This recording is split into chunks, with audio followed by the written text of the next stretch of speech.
Caravaggio solo firmó un cuadro, el de un hombre condenado de cuya garganta sajada fluye la sangre. Nos dejó 3 autorretratos, uno de ellos cuando era un joven pálido y demacrado, consumido por la malaria.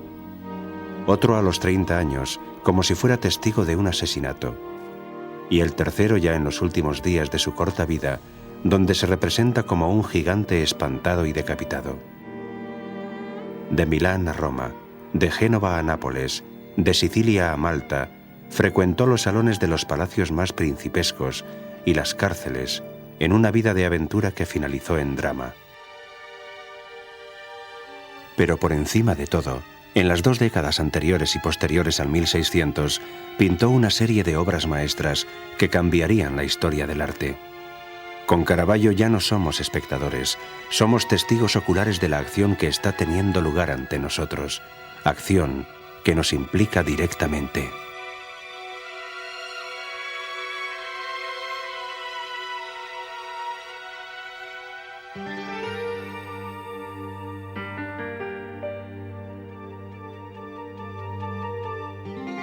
Milán 1571.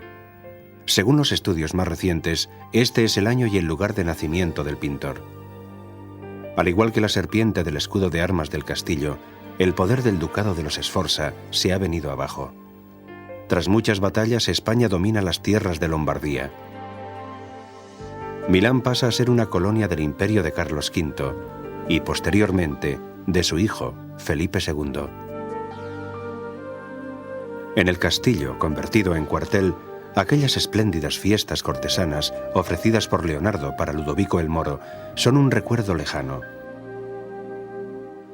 Los baluartes y las murallas parecen representar el dominio militar sobre toda la ciudad.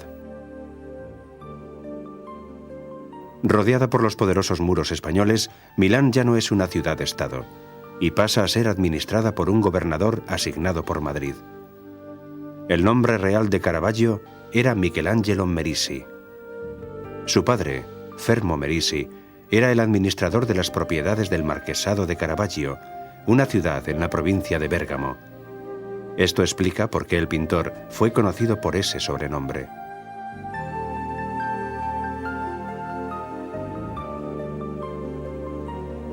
Muchos miembros de la familia Merisi eran clérigos y, por tanto, estaban influidos por las actividades pastorales y religiosas de San Carlos Borromeo. Rememorando a San Ambrosio, Borromeo interpreta el papel de arzobispo de Milán, tanto espiritualmente como en actitudes estrictamente terrenales. Tras el Concilio de Trento, Borromeo está fuertemente implicado en la renovación de la fe religiosa, pero también es políticamente activo y contrario al gobernador de España. El altar y el púlpito de la catedral, renovados siguiendo las normas que se dictaron durante la Contrarreforma con respecto al arte religioso y que el propio Borromeo propuso, son las señas de identidad culturales y morales de la ciudad. Posteriormente, en 1576, San Carlos Borromeo jugó un papel fundamental durante la tragedia de la plaga. La plaga tiene un efecto devastador en Milán. Cientos de miles de ciudadanos mueren en una de las epidemias más terribles de la historia, entre ellos el padre de Caravaggio, dejando al joven Michelangelo huérfano a la edad de 5 años. La plaga acentúa las tendencias morales severas del arte y la arquitectura milanesa en el Renacimiento tardío. En el santuario de Santa María, en San Celso, el joven Caravaggio seguro que admira la obra del artista Moretto de Brescia, que representa la caída de San Pablo y en la que predomina la figura de un caballo enorme, Picazo, con el santo caído en el suelo solo y estupefacto. Esta pintura, y en términos generales toda la producción de los maestros de Brescia de mediados del siglo XVI, puede ayudarnos a comprender los orígenes del realismo de Caravaggio. Caravaggio comenzó su aprendizaje en el estudio de un importante artista, Simone Petersano. Petersano participó en gran número de obras decorativas en las iglesias del Renacimiento tardío. Los colores brillantes, originarios de la región del Véneto, animan todas sus pinturas narrativas. Los frescos del coro de Certosa de Garignano, a la entrada de Milán, son algunos de sus trabajos más logrados. Es muy probable que Petersano se llevara consigo a Venecia al joven Caravaggio para que allí estudiara y perfeccionara su arte durante la década de los 80 del siglo XVI. De todos modos, en Milán no faltaban muy buenos ejemplos para la educación de un joven pintor. En el santuario de Santa Maria delle Grazie, un famoso monumento arquitectónico que data de la época de los Sforza, en uno de sus altares laterales estaba expuesta una de las obras maestras más impresionantes y más trágicas de Tiziano, la flagelación de Cristo, que en la época de Napoleón fue trasladada al Museo del Louvre. Ningún otro pintor renacentista guarda mayor similitud con las escenas religiosas de Caravaggio, en el estilo, la utilización de la luz y el sentido del drama en la tragedia humana.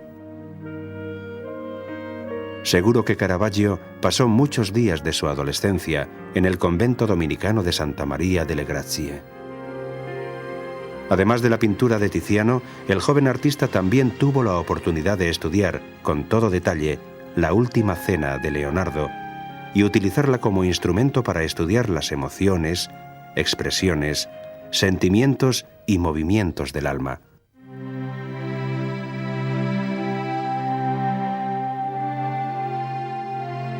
Poco después de cumplir 18 años, hacia 1590, Caravaggio abandona Milán y parte hacia Roma. Ya no volvería más a su ciudad natal. La ciudad eterna estaba atravesando un período de desarrollo urbano con edificios sorprendentes. La Renovatio Urbis, puesta en marcha por el Papa Sixto V, requería un auténtico ejército de escultores, decoradores y constructores. Había que llevar a cabo obras impresionantes, ampliaciones o renovaciones de las antiguas basílicas, la conclusión de San Pedro, la enorme obra de levantar los obeliscos egipcios en las principales plazas, una tarea dirigida por Domenico Fontana, el arquitecto favorito de Sixto V. Los primeros años en Roma son para Caravaggio más años de hambre que de fama. Los principios son difíciles, por no decir desastrosos. De momento vive muy lejos de los salones y palacios. Su lugar está en las tabernas inmundas, rodeadas por las ruinas de la antigua civilización y los escombros de los edificios nuevos. Eran los callejones de una Roma de segunda. Pendenciero y violento por naturaleza, pronto se ve envuelto en problemas con la ley. Caravaggio no se inspira en los modelos clásicos que Roma ofrece por decenas, sino que observa la vida en las calles y las tabernas y las representa con un profundo sentido de pertenencia. Este cuadro es un comienzo de una nueva época y supone el final del Renacimiento. Los tahúres engañan a un joven ingenuo y de buena familia.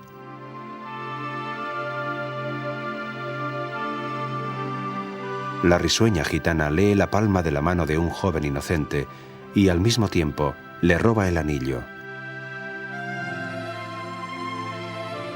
4 jóvenes de moral distraída se encuentran en un callejón perdido y comienzan un concierto. Un muchacho de pelo rizado pasa su primera adolescencia acarreando suntuosas cestas de fruta. Un joven pálido, anémico, tal vez el propio Caravaggio cuando tuvo malaria. Un muchacho regordete, con adornos de uvas y hojas, vestido como el dios Baco, remueve el vino en la copa, dando a Caravaggio la oportunidad de demostrar su notable talento para describir la realidad.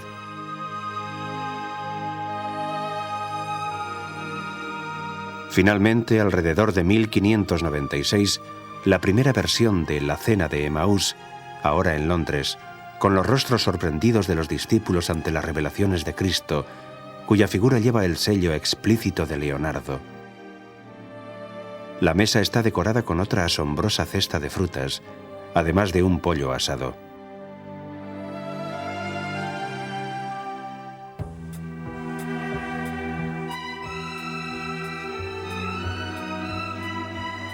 Aquí es donde los coleccionistas más importantes abren sus puertas a Caravaggio.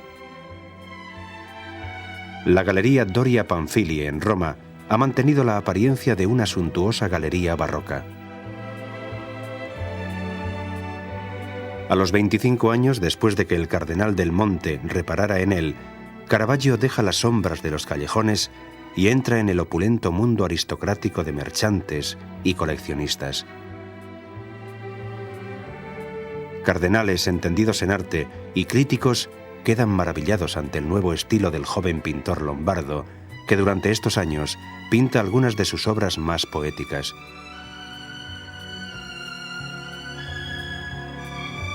El reposo durante el viaje a Egipto, una de las pocas escenas pintadas por Caravaggio teniendo como fondo la naturaleza, bañada con la luz mágica del anochecer, en una suave y delicada mezcla de colores.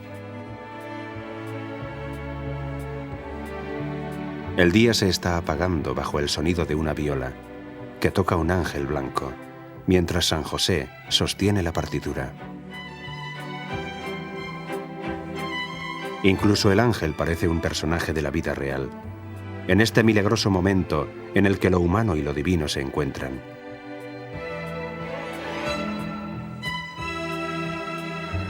Lo humano y lo divino vuelven a encontrarse en la Magdalena. Se supone que Caravaggio utilizó como modelo a una muchacha del pueblo llano, transformándola en la arrepentida María Magdalena, con el simple añadido de joyas esparcidas por el suelo.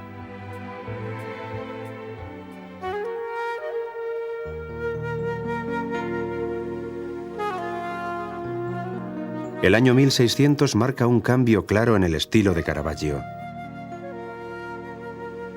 Hasta ahora el artista había pintado exclusivamente lienzos de tamaño mediano, con pocas figuras y escasos temas religiosos. Ahora tiene una oportunidad completamente nueva: crear los enormes lienzos para la capilla de Matteo Contarelli en San Luigi dei Francesi. Los comienzos no son fáciles. La primera versión de San Mateo y el Ángel es rechazada porque se considera que su realismo es demasiado brutal, y el artista tiene que pintar una segunda versión más elegante, basada en el intercambio de gestos y miradas entre el evangelista y el mensajero celestial. En la escena de la llamada a Mateo, este aparece sentado ante una mesa larga, en una habitación vacía, entre los recaudadores y los guardias de corps. Un rayo de luz atraviesa la escena, deteniéndose en los brillantes uniformes de los jóvenes y emplumados soldados y en las avaras manos de los codiciosos recaudadores de impuestos.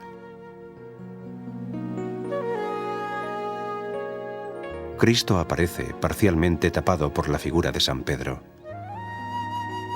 Basta una mirada, un dedo alzado, poderoso e imperativo, como en los frescos de Miguel Ángel de la Capilla Sixtina.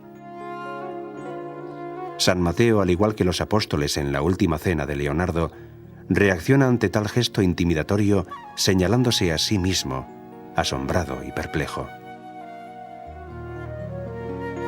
Todo es extremadamente sencillo, franco, directo. Tiene el poder de la verdad ante la cual es imposible resistirse.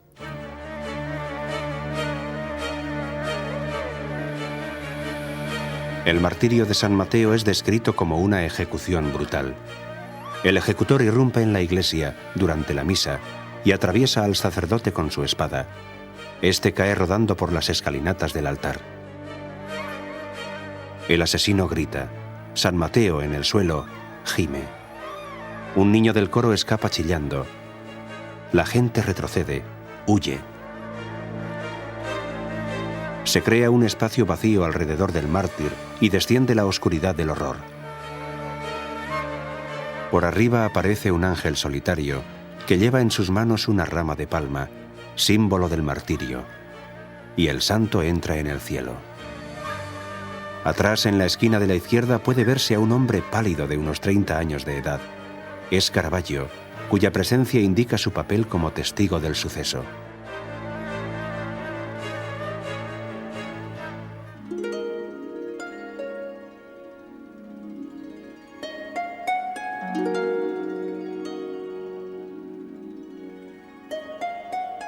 Los lienzos para San Luigi dei Francesi son un éxito. De ahora en adelante, Caravaggio se verá abrumado por innumerables encargos de retablos.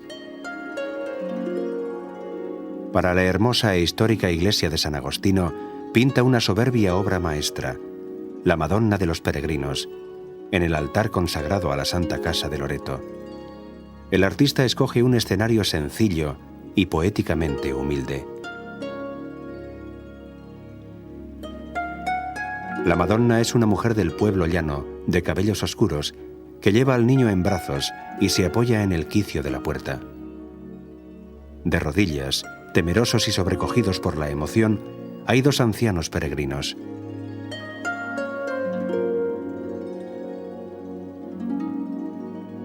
Pocas obras de arte pueden expresar esta humilde emoción, la intensa luz interior que brilla desde sus ropas sucias, harapientas, hasta sus pies sucios y desnudos.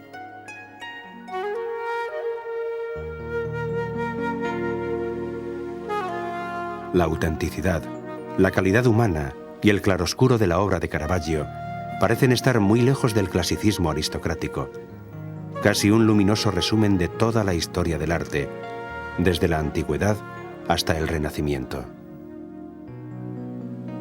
Su introducción en los ambientes palaciegos coincide en el tiempo con la llegada a Roma del artista boloñés Annibale Carracci, hacia 1590. Pero mientras Caravaggio tuvo que hacer equilibrios para vivir, Aníbale llegó directamente a la cima.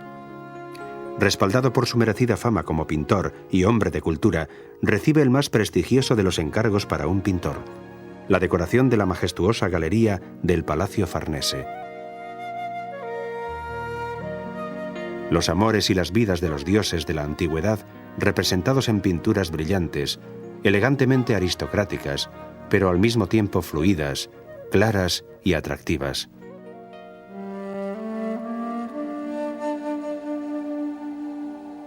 Tiberio Cherasi, propietario de una capilla en la iglesia de Santa María del Popolo, tiene el mérito de reunir dos estilos radicalmente diferentes.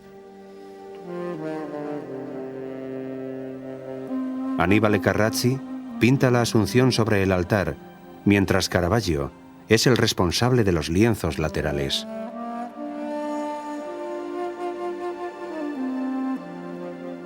De nuevo, Caravaggio revoluciona totalmente la pintura de temas religiosos. Sus pinturas representan el final de las vidas de San Pablo y San Pedro, sin el acompañamiento de ángeles jubilosos. Estos son dramas humanos, profundamente místicos, porque son más concretos y tangibles. San Pablo no se cae del caballo en su camino hacia Damasco, al frente de una legión romana. El milagro sucede entre las sombras de un establo, observado por un solitario y anciano mozo de cuadra, mientras que el enorme caballo llena la escena casi por completo. Pero más pura y terrible es la crucifixión de San Pedro, con la cabeza colgando boca abajo.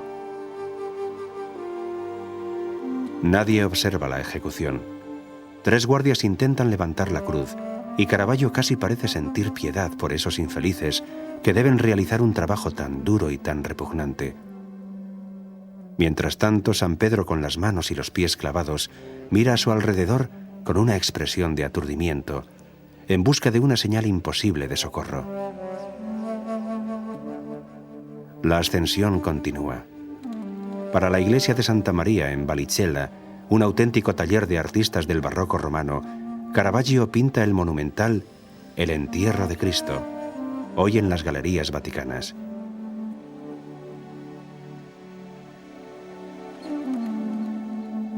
Las figuras surgen formando una sola masa de sufrimiento, trayéndonos a la memoria ciertas esculturas del norte de Italia, o incluso las tallas de mármol de Miguel Ángel.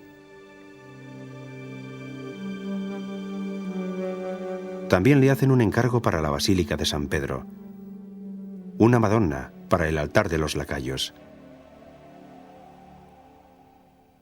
Caravaggio plantea un tema místico, la victoria de Cristo y María sobre el demonio, dándole un tono familiar, casi mundano. Las autoridades no consiguen captar la belleza sutil del trabajo y les desconcierta la desnudez del niño y la sencillez de Santa Ana, que parece más una vieja bruja desdentada que la Madre de María. Por esta razón, la pintura primero es confinada en la Orden de Santa Ana y después vendida al cardenal Borghese.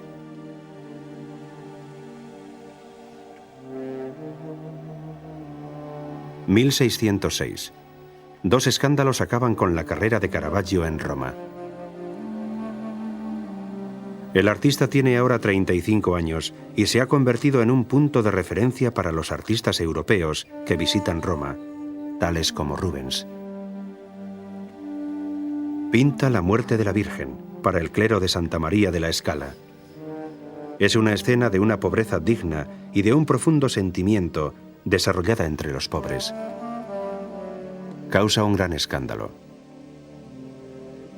Parece que Caravaggio utiliza como modelo para la Madonna el cadáver de una prostituta que se había ahogado en el Tíber, y por eso María aparece lívida, hinchada y con los tobillos desnudos. La pintura fue injustamente rechazada, pero Rubens la compró y hoy está en el Louvre.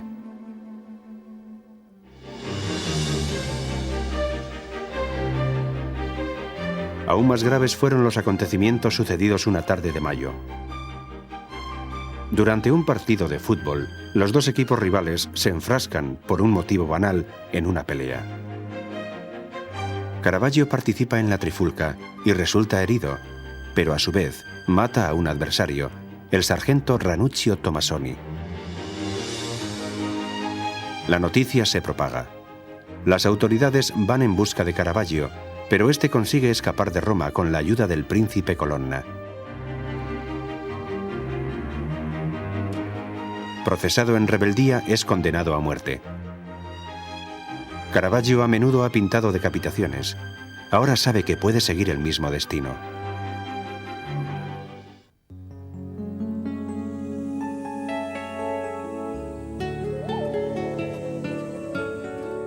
Tras una breve estancia en Zagarolo, Caravaggio se refugia en Nápoles. El pintor, cuya odisea solo acaba de empezar, vive atormentado entre el ardiente deseo de volver a Roma y la certeza del castigo que allí le espera. Su huida por las costas del Mediterráneo va a durar más de 4 años. Al igual que Milán, Nápoles también está bajo el dominio de España. Era la ciudad más densamente poblada de Europa, la escena bulliciosa de la vida cotidiana y el espectacular escenario de una explosión de arquitectura, pintura y arte decorativos barrocos. Muy pocas obras de las que Caravaggio pintó en Nápoles han permanecido en sus lugares de origen. La más llamativa es el complejo retablo que representa las 7 obras de misericordia y que está ubicado en el rico interior de la comunidad del Pío Monte de la Misericordia.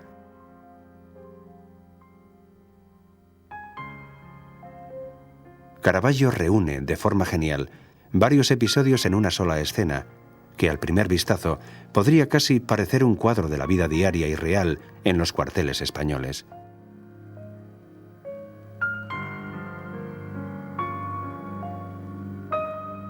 Sustentada por 2 ángeles acrobáticos, la Madonna sonríe en la parte inferior de la escena, que está especialmente llena de movimiento debido a la ausencia de un foco central.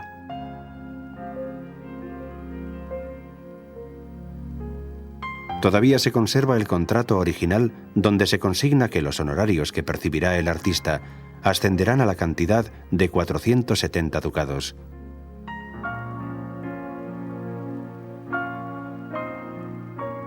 Otro trabajo característico de la primera estancia de Caravaggio en Nápoles, y que le ocupó todo el año 1607, es La flagelación de Cristo, creado para la iglesia de San Domenico Maggiore.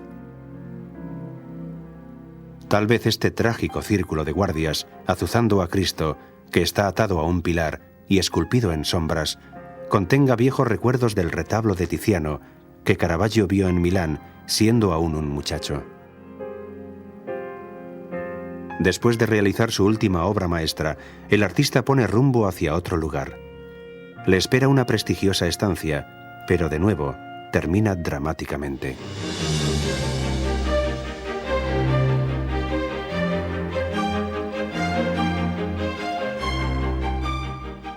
Caravaggio toma tierra en Malta, la isla de los caballeros.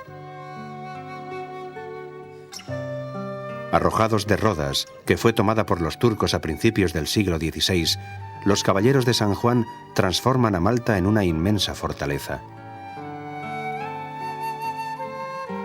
Las inconquistables murallas y los colosales bastiones defienden una isla que nunca será atacada y dan a su capital, La Valeta, una apariencia especial.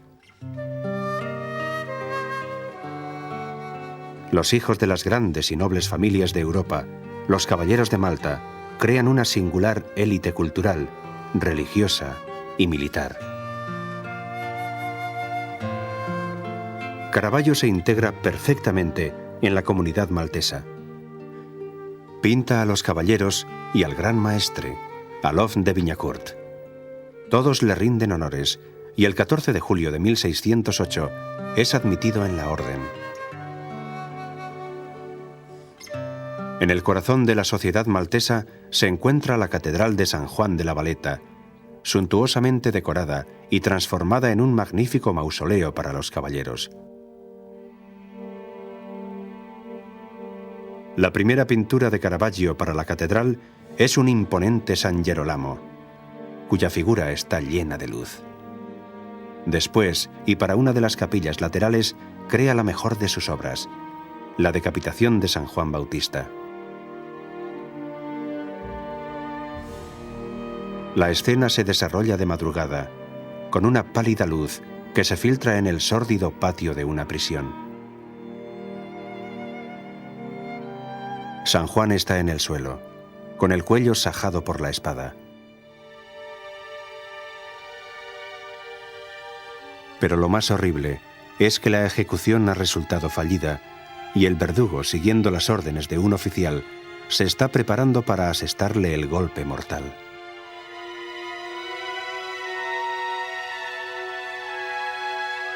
Dos mujeres horrorizadas preparan la piadosa tarea de recomponer el cadáver, mientras dos compañeros de cárcel observan desde una ventana.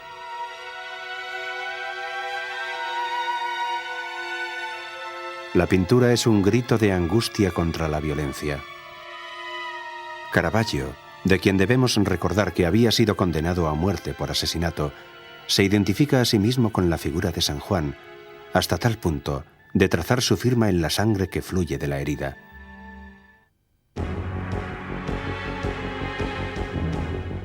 Una vez más, los acontecimientos se vuelven en contra de Caravaggio. Los caballeros se enteran de su anterior condena y le expulsan de la orden por ser un miembro hediondo y corrupto, tal como le califica la orden, y le encarcelan. Caravaggio, que ya tiene una gran experiencia en cárceles, se las arregla para escaparse y volver a embarcar, esta vez rumbo a Sicilia.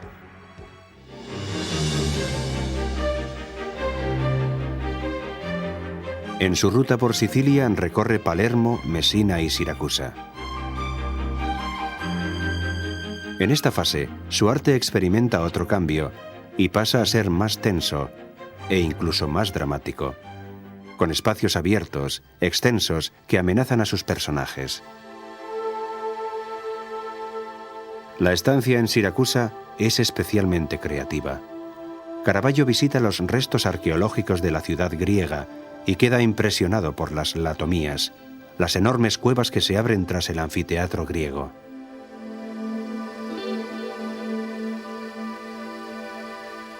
Cerca de las latomías se encuentra la iglesia de Santa Lucía, para la que Caravaggio pinta un retablo impresionante y lleno de sentimiento, el entierro de Santa Lucía, que parece estar ubicado en las mismas cuevas de Siracusa. Todas las figuras están amontonadas en la parte inferior del cuadro. El cuerpo de la santa está casi en el borde inferior del lienzo. Toda la zona superior de la pintura es un espacio abierto, inmenso y misterioso, intenso y amenazador, como un destino silencioso sobre las cabezas de los hombres. Caravaggio pasa cerca de un año en Sicilia. En octubre de 1609, partiendo de Mesina, vuelve a Nápoles.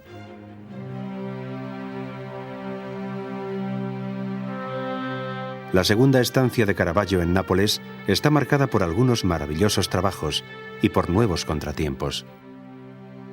Entre sus obras maestras se encuentra El martirio de Santa Úrsula, una obra clave para entender la mezcla de brutalidad y estupefacción, sangre y tristeza que son características de todos sus últimos trabajos.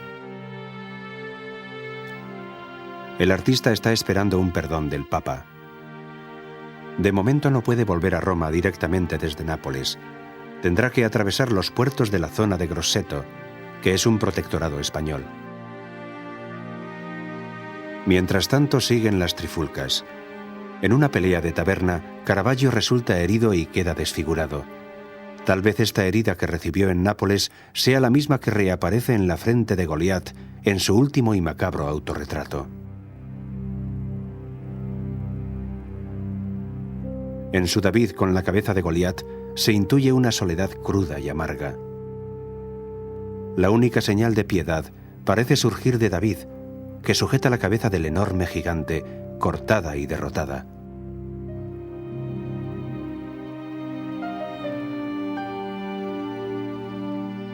Parece que el perdón del Papa va a ser inminente. Caravaggio se traslada a Porto École, y aquí el destino se vuelve contra él, por última vez. Es una ironía, pero él, el pendenciero, el asesino, es encerrado en la cárcel erróneamente. Le confunden con otra persona. Caravaggio permanece en prisión solo 2 días, el tiempo suficiente para demostrar su identidad, pero también el tiempo suficiente como para perder el barco que iba a llevarle a Roma y en el que ya había cargado todas sus pertenencias. Este es el último acto en la agitada vida de un genio, descrito por un contemporáneo suyo. Fuera de sí, corrió desesperadamente por la playa, bajo los ardientes rayos de sol, escudriñando el mar e intentando divisar el barco que se llevaba sus pertenencias. Finalmente llegó a un punto de la playa donde, debido a la fiebre, se derrumbó. A los pocos días, sin que nadie le echara una mano, murió miserablemente, tan miserablemente como había vivido. Caravaggio murió a la edad de 39 años, en las dunas de la Feniglia. Era el 18 de julio de 1610.